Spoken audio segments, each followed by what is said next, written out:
You're listening to the Health Courage Collective podcast, episode 17, Vitamin E.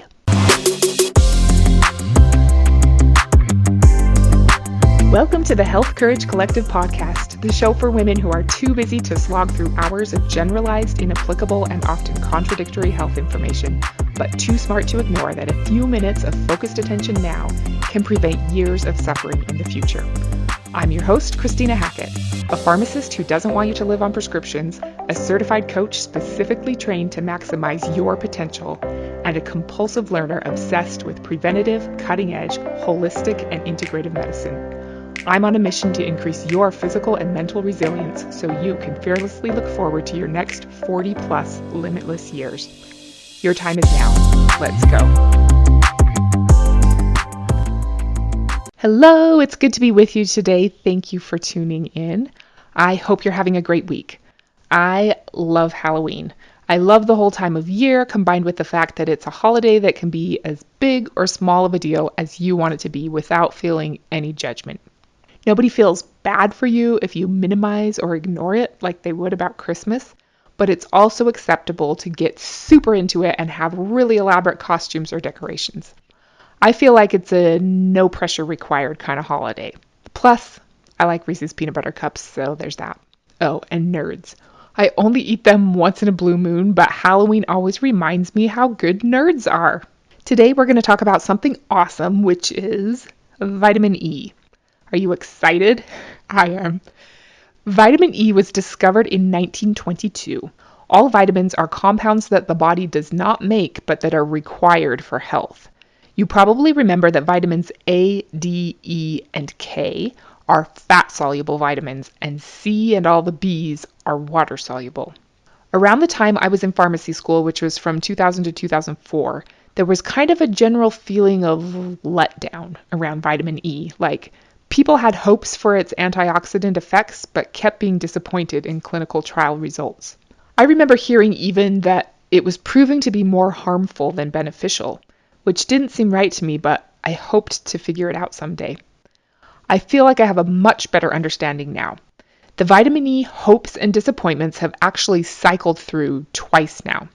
In the 1930s, doctors were beginning to see improvements in coronary artery disease and other cardiovascular diseases by supplementing with vitamin E.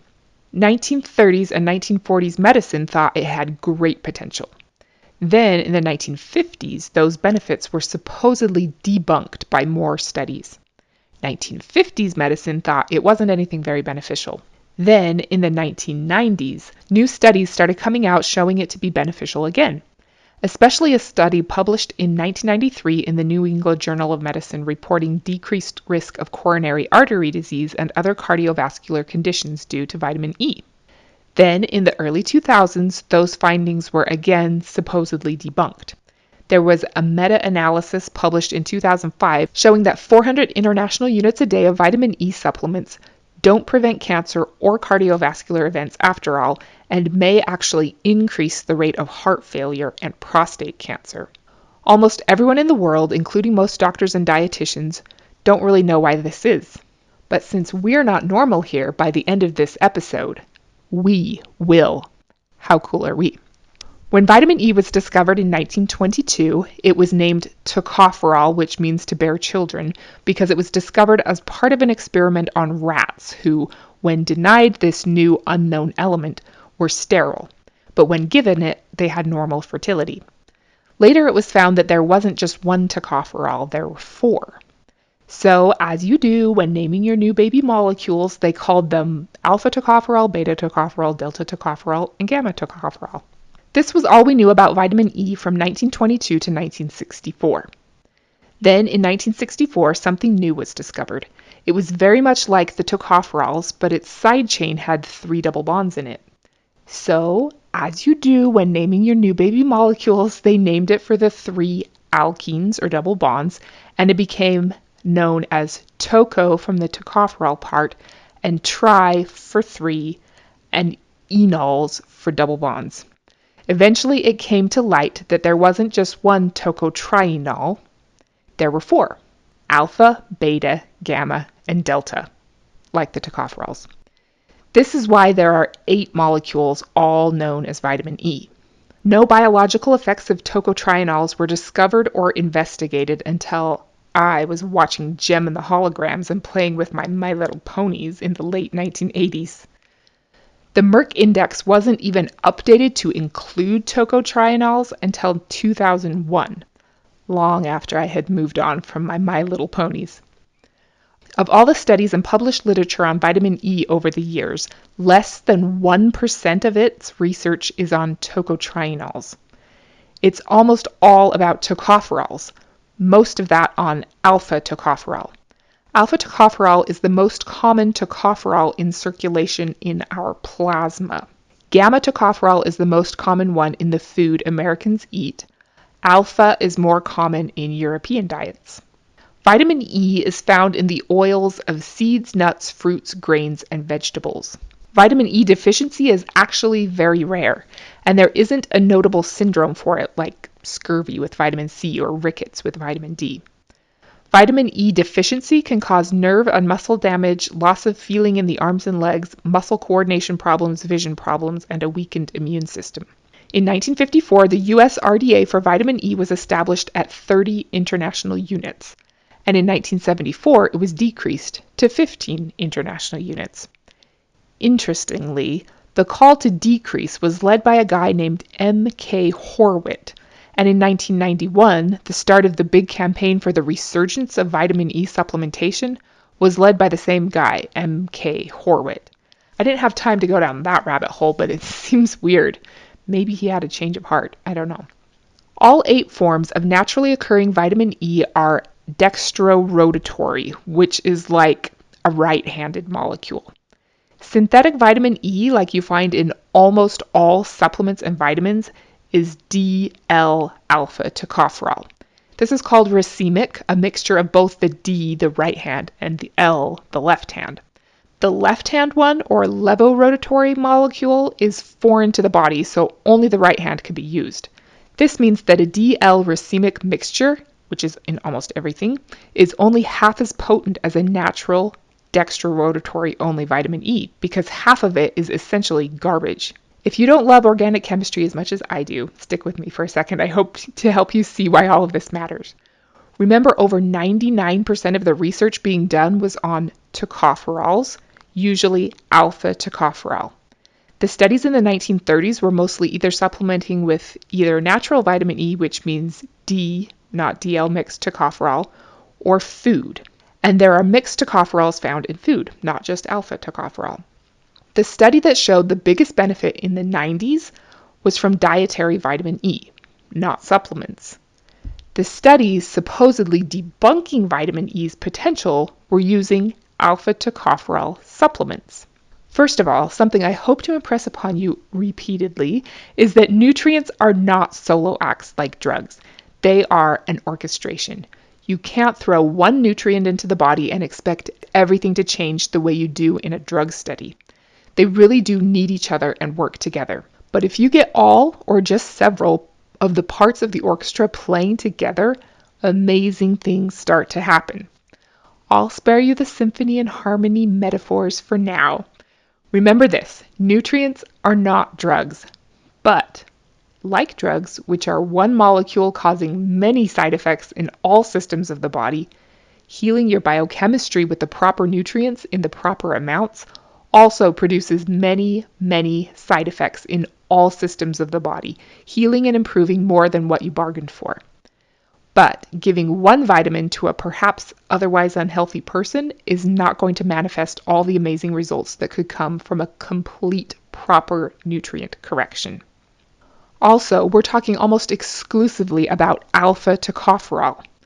I work in a pretty progressive pharmacy with a lot of less common and professional grade supplements, but 100% of the vitamin E supplements we have on our shelf right now are DL-alpha tocopherol.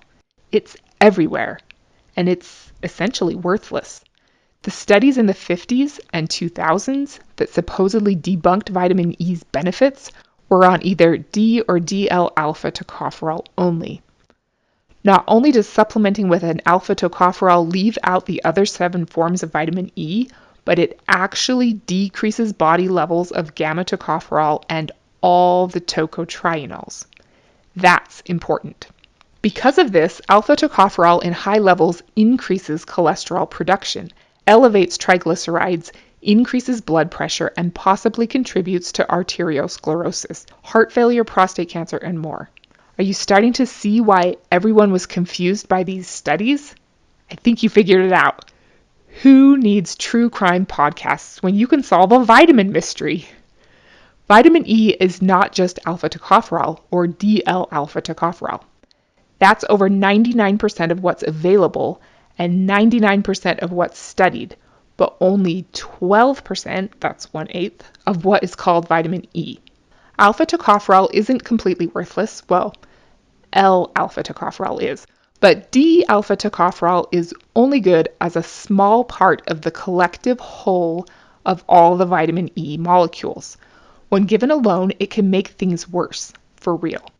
Plus, most DL-alpha tocopherol made for vitamins and supplements is made from Midwestern grown soy, which is not good. I'll save that discussion for another day, but I avoid it, and I think you should too. Interestingly, soy has more gamma tocopherol, and that gamma is extracted and chemically manipulated to become DL-alpha tocopherol to put in vitamins. So strange, the things we do. The tocotrienols were the Johnny-come-latelys to the vitamin E scene, but, like Daniel Craig, sometimes the new guy is way cooler than his predecessors. Not that I have anything against Sean Connery, but come on. Did you like the new Bond movie? The wait for it, or any new movie to come out, seemed so long, and I do love Daniel Craig as Bond. I'm sad that this is supposedly his last Bond movie. Like 007, tocotrienols have been operating under the radar, and they have some pretty cool tricks up their sleeves. All vitamin E molecules are antioxidants, but tocotrienols are 50, that's 50 times stronger antioxidants than the tocopherols. This protects a whole host of things, especially lipids in cell membranes and LDL cholesterol, which are very important. Tocotrienols are antihypertensive, meaning they can lower high blood pressure. They increase insulin sensitivity, which is awesome, decrease abnormal blood clotting, strengthen bones, increase our old friend nitric oxide, improve immune responses, and decrease inflammation, as shown by high-sensitivity CRP blood tests. Tocotrienols are important in blood clotting disorders and are also neuroprotective, shielding our brains and their precious mitochondria from oxidation and inflammation. They cross the blood-brain barrier when taken regularly. All forms of vitamin E are important to your cell and mitochondrial membranes. Remember, membranes are lipid bilayers, and when the optimal fats are not available to make up that lipid layer, bad things start to happen. Your membranes have channels in them that keep the bad stuff out, let the good stuff in, and send and receive messages via signaling molecules like hormones. You want to give your body every chance to make beautiful, flexible, healthy membranes. Also important are DHA from fish oil and phosphatidylcholine. Delta tocotrienol can move around 40 to 60 times more easily inside cell membranes, which is a good thing. Insane in the membrane. All 8 vitamin E molecules have a head and a tail. The delta heads of both tocopherol and tocotrienol are the smallest. Remember that the tocotrienols have 3 double bonds in their tail? This makes their tails shorter. It's hypothesized that this smaller size is why tocotrienols, and especially delta tocotrienol, are able to get into and move more easily inside membrane bilayers, especially in tissues of organs with more saturated fatty layers like the brain and the liver.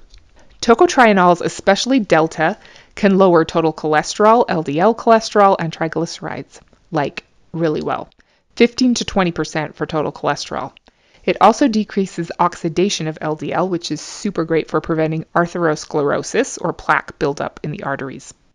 They work by downregulating the HMG-CoA reductase enzyme, which is the same enzyme that statin cholesterol drugs completely inhibit. But they don't cause the side effects that statin drugs do. Tocotrienols are being looked into for non-alcoholic fatty liver disease and show promise there in improving all metabolic syndromes. Tocotrienols, especially delta, are very encouraging in cancer treatment. It can be added to whatever other treatment the patient is getting and shows great promise in promoting our old friend, proper apoptosis in cancer cells. It has been shown to double survival time in stage 4 ovarian cancer. This is only from 5 or 6 months to 11 months, but still cool. There are currently clinical trials going on for pancreatic, ovarian, breast, lung, and colon cancer, and it's looking good. We want a combination of tocopherols and tocotrienols, but it's more likely that you'll need to supplement your tocotrienols. There is not an RDA recommended amount of tocotrienols, only the measly little 15 international units of tocopherol. Tocotrienols are found in palm oil, rice bran oil, barley oil, and in something I had never heard of before, the annatto plant. It's spelled A-N-N-A-T-T-O, annatto. It's a tropical plant that grows in Central and South America. Other oils are combinations of tocopherols and tocotrienols, but annatto is 100% tocotrienol. It's 90% delta tocotrienol and 10% gamma tocotrienol. I wrote down all the doses used in all the different trials for the different conditions, but I doubt you want me to just sit here and read them off to you. Let me know if you do. I have them and it would be easy. The quick answer is that a normal dose of tocotrienol is 200 to 600 milligrams once a day with food, because it's oil soluble and won't absorb well on an empty stomach. Tocotrienols are dosed in milligrams, but tocopherols, what you usually see at a store, are dosed in international units. It's silly, I know. Remember that alpha tocopherol inhibits the absorption of delta tocotrienol. So if you decide to take both forms of vitamin E, take them at least 6 hours apart from each other, if possible. Okay, you made it. That's like you to uplevel your nutrient knowledge. You now know more than almost everyone else on the planet about vitamin E. You are not normal, my friend. You even understand more than most of the medical community about why studies on the benefits of vitamin E are so conflicted. I love this kind of stuff. It's super fascinating to me, so I hope I didn't bore you too much, especially getting into the molecular structure descriptions. But I think it's useful to understand why these different forms of vitamin E matter to your body. As always, what you decide to do with your knowledge is up to you, and what is right for you will be different than what's right for somebody else. At the very least, don't take DL-alpha tocopherol. You're better than that. Foods with the most vitamin E are palm oil, wheat germ oil, sunflower seeds and oil, almond nuts and oil, hazelnuts and oil, pine nuts, peanuts, goose meat, salmon, and avocado. Try to get a mixture of all 8 forms of vitamin E if you can, and be especially vigilant to include the tocotrienols. If you decide to use supplements to get you there, I'll put some links in the show notes. None of them are any kind of affiliate links. I won't get anything out of it if you decide to click on any of them. As with all supplements, do your best to pick trustworthy products. I've been taking a mixed tocopherol supplement made by Carlson Labs and a mixed tocotrienol supplement from Life Extension Foundation for a couple of years now. But now that I learned more from Dr. Barry Tan about how alpha tocopherol interferes with the absorption of the tocotrienols and what the annatto plant is, I have switched to taking his supplement called E-annatto Delta Gold. I take it with food on a different day than I take the tocopherols. It's made from the annatto plant, so it's 90% delta tocotrienol and 10% gamma tocotrienol. That's what's up with me, but you do you. Next week, we're going to talk about what to do when you first start coming down with a cold. I bet you can't wait. Until then, don't be normal. Thank you so much for tuning into the Health Courage Collective podcast. I am truly honored that you have paid me the enormous compliment of your time and attention. I would be so grateful if you would share this podcast with someone you know and subscribe so you never miss an episode. This podcast is for entertainment and information purposes only. Statements and views on this podcast are not medical advice. This podcast, including Christina Hackett and producers, disclaim responsibility for any possible adverse events by use of information contained herein. If you think you have a medical problem, consult a licensed physician.